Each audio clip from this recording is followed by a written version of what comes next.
Hi, this is Nick Esposito with the Esposito Strength Club. Today we're going to be going over Turkish Get Ups and our progressions that we use with all of our athletes, whether they're youth athletes or pro athletes. The progressions and the movement really should stay the same for all of them, and a lot of practice goes into it. So we're going to start off with getting set up and also how to get kind of prepared with the kettlebell. So you can see me here, I'm lying on my side. I have both hands on the kettlebell.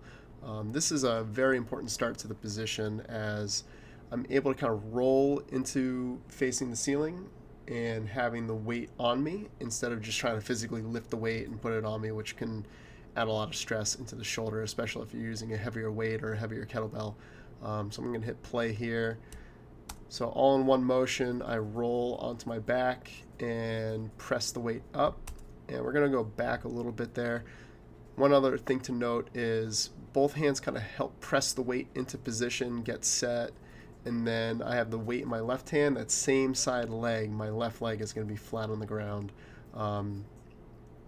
Really, the two hands pressing the weight, if it's something you really want to get into the habit of doing, even if the weight is too light and you know you can physically press it, as you get into the heavier weights, that's something that it's going to be ingrained into you. You create a good habit, and it just kind of helps prepare for the movement. Next, we're going to talk about shoulder protraction and retraction. So one other thing of note as you get prepared is you don't want to physically press the weight prior to rolling or prior to starting the Turkish Get Up movement. So here you can see I press that weight ahead. If you follow the cursor, I now have a little bit of gap from where my shoulders have left the ground. And we're going to retract or pack that shoulder back down. Again, protraction, retract.